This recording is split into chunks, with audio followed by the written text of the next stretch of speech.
Welcome to Chase Talks. My name's Chase, broadcasting to you from Kaiba Corp headquarters.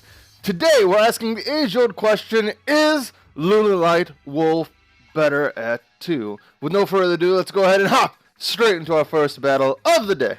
I'll go our first battle today. Let's hit him with a paper. Hit him with another paper. Oh, and we get to go second. Okay, now you might notice in our deck list down in the description there that I did take out the Imperial Order in favor of the second Lunalight Wolf. I not only did that, but I also... he's not going to do anything? Okay.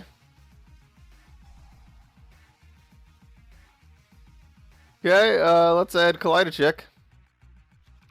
But I also took Nightmare Griffin out of the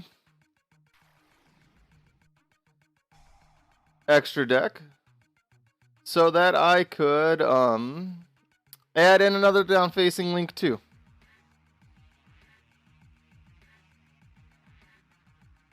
Let's go ahead and activate this card. And then I can activate this to pull this forward. And now I will go ahead and use Underclock.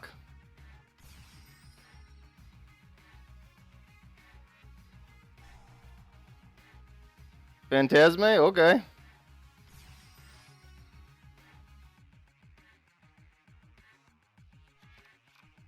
That's okay. Alright, now let's activate this to bounce that. And now let's activate him and sit him on the field. Let's activate this again to bring out our Kaleido. Now let's activate Kaleido's ability, and as our cost, we can send our Panther Dancer.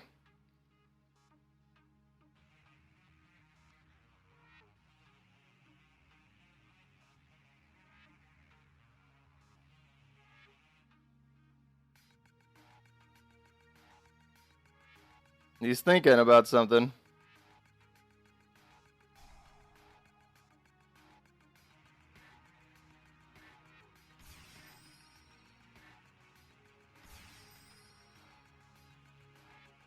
Okay.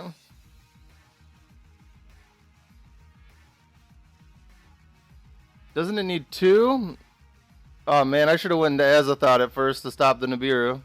I didn't realize I'd summoned 5 times. 1, 2,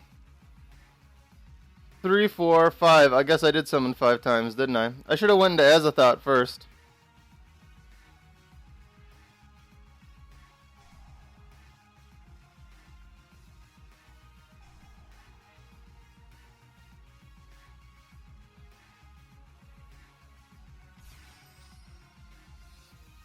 Alright, now let's go ahead and go into the Landforest.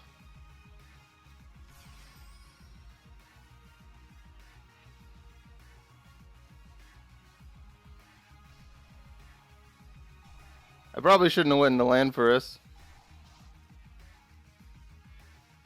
Oh man, I was hoping to...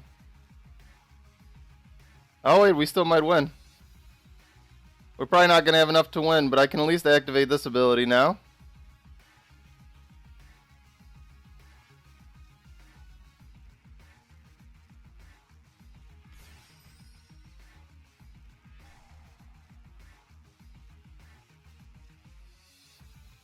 Alright, now let's go into the battle phase.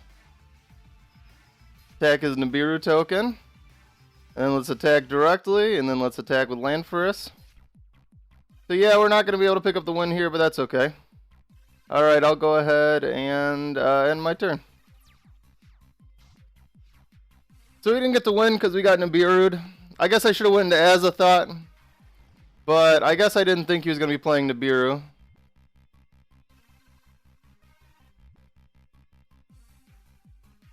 Oh, so he's playing a Thunder card? Oh, so he bricked with Thunder Dragons. That's what happened. He bricked with his Thunder Dragons.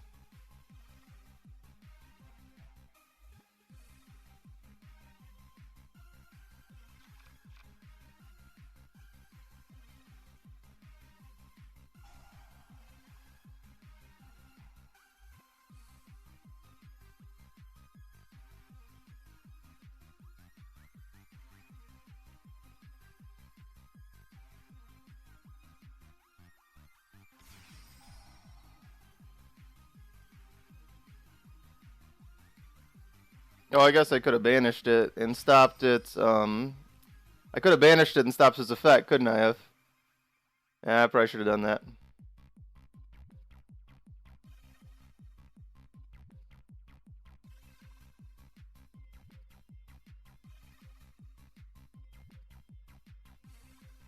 One monster. Oh, he's going straight into a Thunder Dragon Colossus? Okay.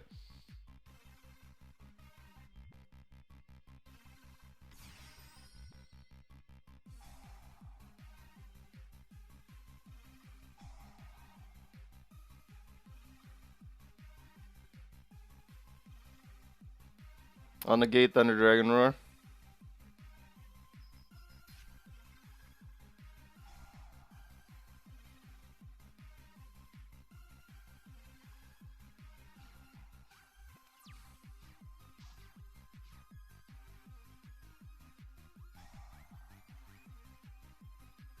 Alright, let's send Kaleido. And now we can activate this to bring back Kaleido. Now I can activate Kaleido to send Yellow Marten. And we can activate Yellow Marten's effect to bounce this card. This card is like something.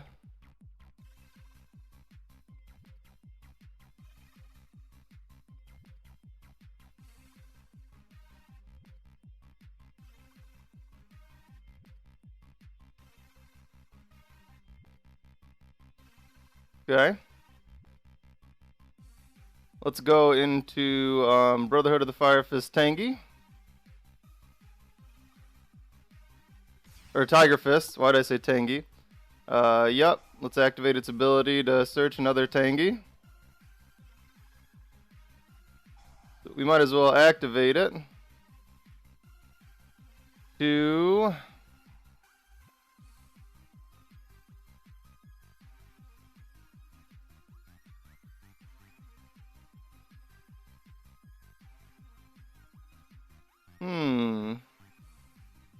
always search Butterfly. Alright, let's activate this by sending Kaleido.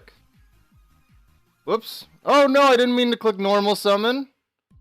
Fuck, I didn't mean to do that. Alright, let's bring back Kaleido. That was an accident. Alright, now let's activate Kaleido's ability to send our other Panther Dancer.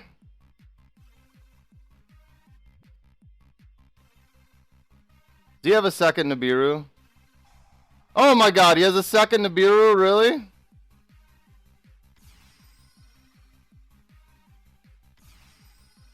Wow, that's crazy that he drew double Nibiru.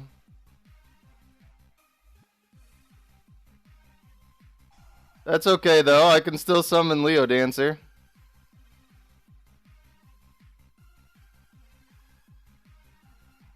And I'm still gonna win.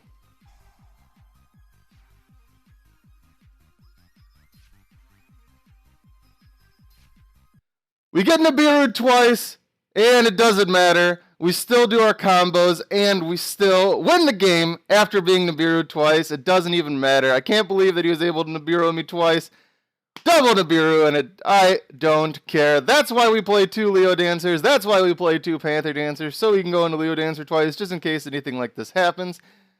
We would have actually been able to still OTK him despite being Nibiru'd if I would have went into land first before going into Underclock. The reason that, I didn't think I was going to get Nibiru, that's why I went into Underclock. And if I would have went into Azathot, I could have stopped him from ever Nibiruing me. And I made a misplay, of course, using Lunalight Butterfly, but it ended up being good because that ended up being one of the 5 summons, and he ended up dropping the Nibiru to try and stop me from even getting Leo Dancer in the field. But Lunalight Wolf's ability allows me to banish cards from my deck or graveyard to fusion summon. Or from, not my deck or graveyard, from my field or graveyard to fusion summon. So it doesn't matter that everything goes to the graveyard, he distributes it for a Nibiru token. I can still fusion summon for the Lunalight Dancer and can still win. I'm going to go ahead and cut to our second battle of the day. Hopping into our second battle of the day, let's hit him with a paper. Hey, we get to go second. And as always, if you're enjoying this video, make sure to leave it a like. And in the top right hand corner, there is a playlist to all the videos in the card if you want to watch every Let's Learn Yu-Gi-Oh! TCG episode.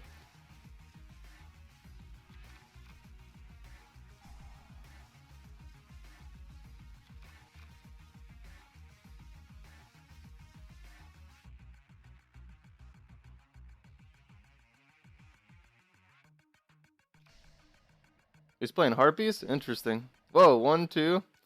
You're just gonna do 5 face downs? And a Harpy Queen? What's Harpy Queen do? This card's name becomes Harpy Lady while it's on the field. You can discard this card. The graveyard, add 1 Harpy to the... Okay. Oh, is that what he had done before? Oh, he discarded 2 Harpy Queens. Interesting. Alright, well, I'm gonna activate Foolish Burial Goods. And I'm going to send Lunalight Perfume.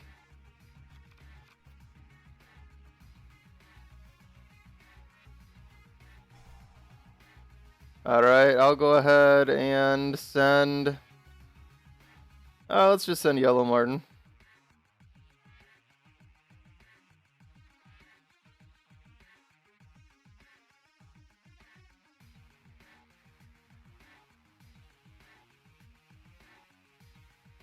And we'll add Kaleido. Now I can activate Tenki, and Tenki will let me search out a Lunalight Tiger. And now let's summon our Kaleido. We can activate Kaleido's ability by sending Panther Dancer.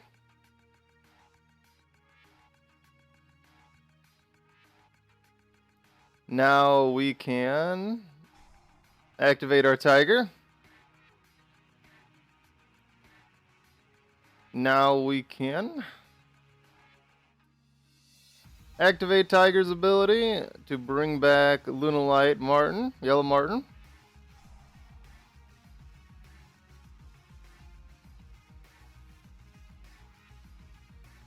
Oh wow, he called by the grave my Yellow Marten? Okay.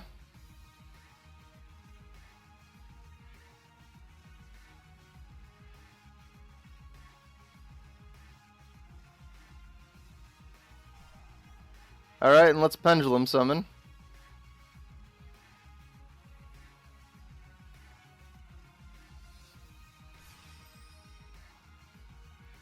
Now I'm going to go into Underclock.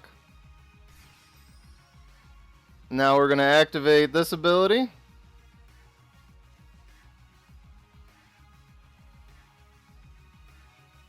To let us Fusion Summon.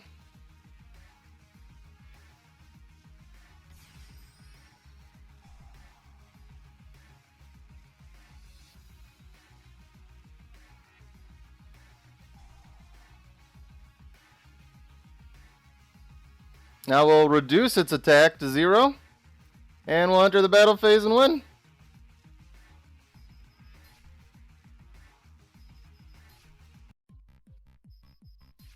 And we pick up our second win of the day with our Lunalight OTK. You can banish the Yellow Marten. That doesn't matter, because I ended up drawing another Lunalight, and I can just Pendulum Summon and get the same results. That's why I wanted the Lunalight Wolf at 2, so I saw Lunalight Wolf in my hand more often, and really... what I realized, while testing on my own, is that if Lunalight Wolf gets like Twin Twisted or destroyed or anything like that, it kind of debunks the entire OTK. Like, it just stops everything you want to do. So I really wanted to have 2 Lunalight Wolves in my deck, so just in case one gets destroyed, I have a secondary option. Because you can really see how instrumental Lunalight Wolf is to this deck. Its fusion is the reason we can OTK its fusion ability, right?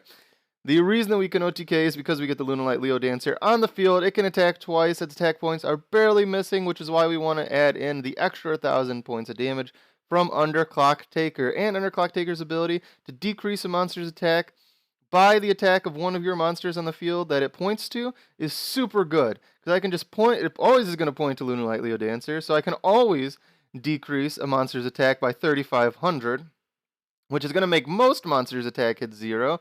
So then I take 1,000. I hit it for 1,000 points damage with Underclock, and then I hit it for 7,000 damage with Leo Dancer attacking twice, and we pick up our win. I'm gonna go ahead and cut to we're on our third and final battle of the day. How about the third and final battle of the day? Let's hit him with a paper. Hey, so we get to go second. Woo! Which is just what we want to do. This is an interesting hand.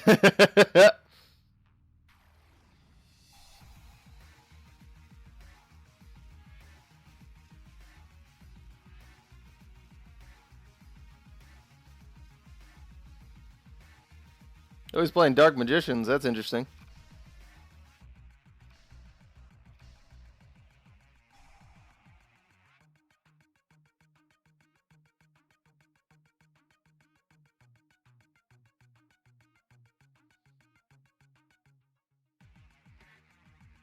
Thousand Knives.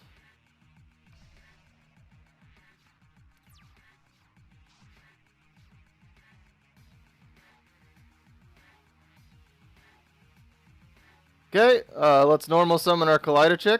Now I'm going to activate Kaleido's ability to send Lunalight. I have a yellow Marten in my hand, which doesn't help me at all.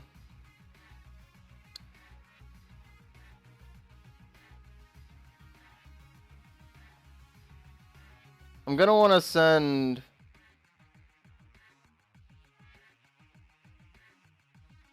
Lunalight Tiger probably, and then I'm going to probably want to activate Sheep's ability, which will let me bring back the Tiger.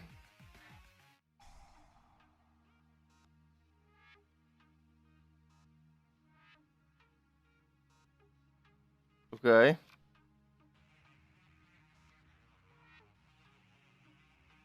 Okay, now I can activate Tiger. Now I can activate this, Tsuchinoko. Okay.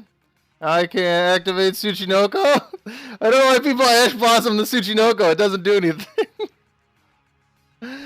Oh my gosh. Oh my gosh, that's perfect. Alright, I'm going to send a Lunalight Perfume.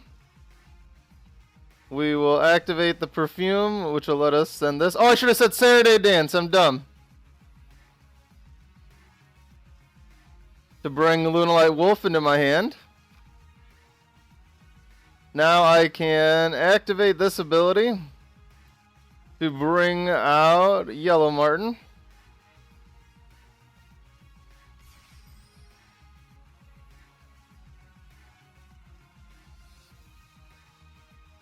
Now I can go into Sky Blaster, why not? Now I can activate Sky Blaster's ability to shoot rid of this card. Now I can activate Yellow Marten's ability. Now I can activate Tigers to bring back Kaleido.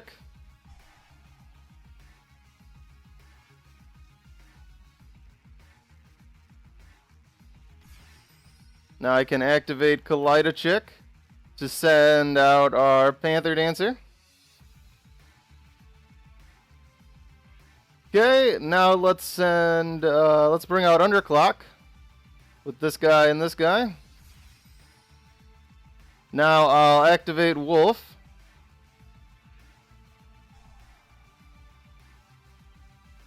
Summon Leo Dancer, and I'll go ahead and get rid of Yellow Marten, because it's going to get banished anyway. Panther Dancer, and then do I want to get rid of Kaleido?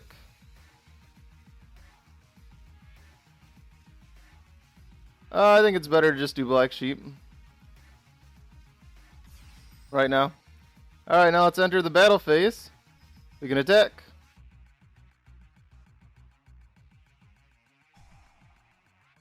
Heavy Duster. Okay, that didn't do anything.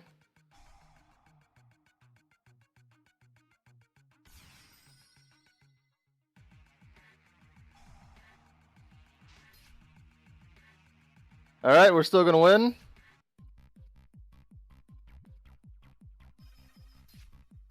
And we pick up our third and final win of the day. That was crazy. I don't know why I activated the Heavy Storm Duster. Like, destroying my pendulums was going to change anything. When I can attack twice, so I was going to win no matter what. But it did activate Tiger's ability, which did let me discard the Serenade Dance. Really, I should have discarded the Serenade Dance off of the Perfume. That was a total misplay by me. But it doesn't matter. We went ahead and picked up the win anyway, especially after Musketeer cleared the board for us. And then Kaleido just ended up, staying on the board. Though I should have probably used Kaleido for when it's banished, so that my opponent can't activate its card, and effects cannot be activated during the battle phase. I probably should have done that just in case he had he's playing Dark Magicians, because this says that if this card is banished, you can activate this effect. The turn your opponent's card, or this turn, your opponent's cards and effects cannot be activated during the battle phase. I really should have done that just because he's playing Dark Magicians. I mean, he could have had a version of Mirror Force. I don't know, he could have had regular Mirror Force, Stormy Mirror Force, something like that in the back. I'm not really sure what he was playing. He's playing Dark Magicians. Anything was to go. So I really should have done that just to kind of prepare for that possible out. But I ended up not getting punished for it. And we picked up the win. I definitely think that I liked Lunalight Wolf a little bit better at 2. Just because, out of the 3 games we played, I started with it in my hand 2 of those games. And being able to start with it in your hand means that I don't have to rely on recycling Kaleido that extra time to make sure that I'm sending, because I got to send Yellow Marten to the graveyard, then I got to send Panther Dance to the graveyard, then I got to send Lunalight Wolf to the graveyard and use Black Sheep to recur it. So there's just a lot of unknown variables, especially when a lot of games I have to search out Lunalight Kaleido. I have to search it with Tenki, or I have to search it with Perfume, or I have to search it with, I have to search that a lot, or I got to search the Tiger a lot. And when I have to search things I need for the combo, it's better to have a higher chance of just starting with Wolf, because it's not always guaranteed that I'm going to be able to get to the Black Sheep to recycle the Wolf and bring the Wolf back to my hand, right, if I send it to the graveyard. So, I don't know. I think it makes it it makes the combo a little bit more reliable. It makes it a little bit more consistent. I definitely felt like it was more consistent in this video compared to the last video. Compared to the last video I did, this video, all 3 games, or 2 out of the 3 games, I won on my turn. I did an OTK in 2 of those games. The first game that I played, I got Nibiru twice, so I ended up winning on the 3rd turn. I showed why I run 2 Leo Dancers rather than 1, and 2 Panther Dancers rather than 1. Just in case stuff like that happens, I want to have the extra consistency. And I don't really need the extra deck space, right? I'd rather devote 4 spaces of my extra deck to ensuring my OTK rather than adding in 2 other Link monsters or 2 other XZ monsters that I really, really don't need, right? So I'd rather denote those 4 spaces to ensuring that that's going to happen. And I definitely think land for us mattered too. I liked having the extra Link too. It gave me the ability to get those down-facing arrows and keep those down-facing arrows in case something happens to underclock.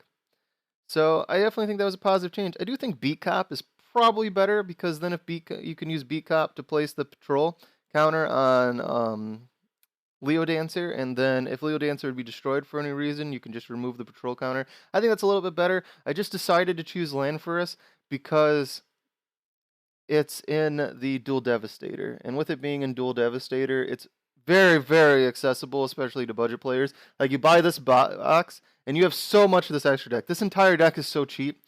I went and bought the majority of the core. The only thing I don't have is the extra deck cards, and I don't have Serenade Dance. But I'll probably pick those up soon. Otherwise, I have the entire rest of the main deck, and it was super cheap. I did not spend that much money at all. It was a very cheap deck, and then a copy of Dual Devastator, and I have nearly the entire extra deck, right? The most expensive card in this deck is probably Boral Sword. And I actually got lucky enough to pull a Boral Sword out of a tin. But out of one of the Sarcophagus tin, I got lucky enough to pull Borosword out of that. But Borosword's probably the most expensive card in this deck, but the extra deck doesn't rely on Borosword. Borosword, I've used it in the OTKs if I've gotten it. I've used it for the extra damage, but really, Lunalight Leo Dancer was really the key point still of that. Without Lunalight Leo Dancer being able to attack twice, the couple times in the last video that I used Borosword, I still wouldn't have gotten the OTK. So I really need to rely on that. So you don't even need Borosword for this deck. You really don't need it. I have it. You don't need it. You could substitute it for like an Avermax probably. You could probably substitute it for an Appaloosa. There's a lot of cards you could probably substitute it for if you have, or even probably a regular Borreload Dragon you could substitute it for. That card's super accessible because it was in the Rocket Structure deck. But that's going to be it for this episode. Thanks for watching. Remember, rate the video, comment the video, and subscribe so you never miss another episode of Chase Talks. Until next time, this is Chase, signing off.